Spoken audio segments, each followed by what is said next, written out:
Friends, स्वागत है तमारू the foodie kitchen में। तो आज आप बनावीशुं बटेकानी इंस्टंट वेफर। बटेकाने बाफ्या के सुकव्या वगर एम ज वेफर बनावानी छे आपणे अने एकदम सरस रीते बनशे अने जल्दी पण बनशे नवी ट्रीक साथे।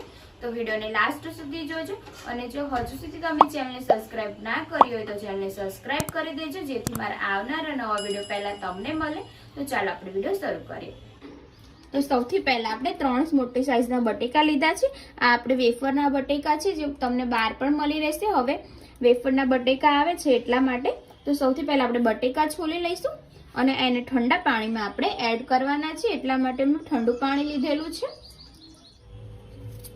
આ રીતના આપણે બટેકા છોલી લઈશું।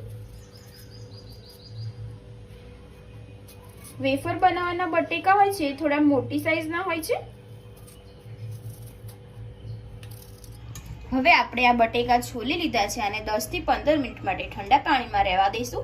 અને હવે આપણે બટેકાની વેફર કડક બને અને સરસ લાગે તેના માટે આપણે અડધો ગ્લાસ પાણી લઈશું અને એની અંદર મીઠું નાખીશું। 2 ચમચી જેટલું મેં મીઠું નાખ્યું છે અને એને ઓગાળી દઈશું। અને આ આપણું મીઠાવાળું પાણીનો ઉપયોગ જ્યારે આપણે વેફર બનાવીએ ત્યારે કરવાનો છે। મીઠું આપણે ઓગાળી દઈશું અને પાણીને સાઈડમાં મૂકી દઈશું।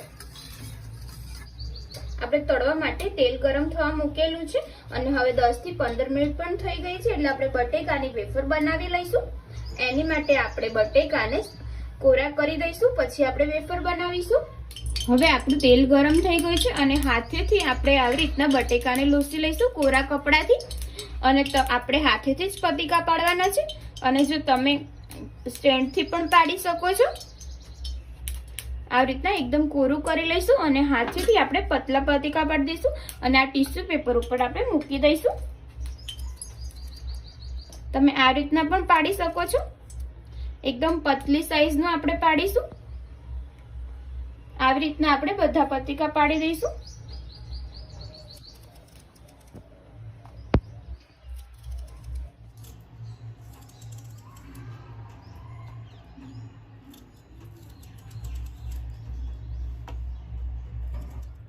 આપણે બટેકાની સ્લાઈસ કરી દીધી છે। હવે આપણે એને કોરી પણ કરી દીધેલી છે। હવે આપણું તેલ ગરમ થઈ ગયું છે તેમાં આપણે એડ કરી દઈશું અને મીડિયમ ગેસ રાખવાનો છે, ફાસ્ટ નથી રાખવાનો। આ રીતના આપણે બધી ચીજ કરી લઈશું।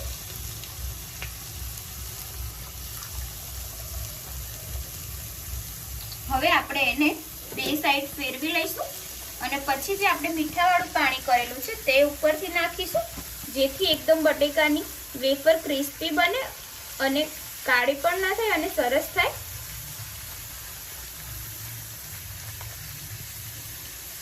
સહેજ આપણે પાણી છાંટીશું।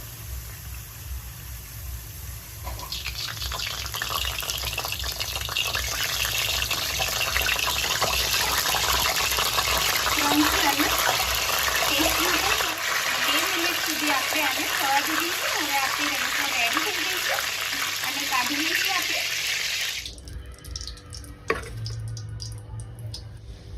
આ જ રીતના આપણે બધી વેફર બનાવી લઈશું। આપણે ધીમા ગેસ ઉપર જ આને 2 મિનિટ સુધી તળવાની છે।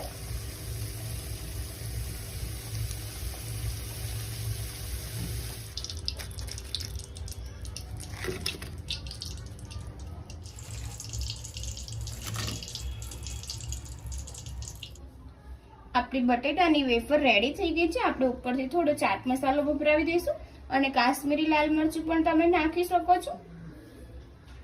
એકદમ જલ્દી બની જશે અને ખાવાની પણ મજા આવશે। જોઈ શકો છો તમે એકદમ ક્રિસ્પી પણ બની છે। જો તમને મારી આજની રેસીપી પસંદ આવી હોય તો વિડીયોને લાઈક કરજો, શેર કરજો, કમેન્ટ કરજો અને મારી ચેનલને સબસ્ક્રાઇબ કરવાનું ના ભૂલતા। તો ચાલો હવે મળીએ આપણે એક નવા વિડીયો સાથે। જય માતાજી, જય શ્રી કૃષ્ણ।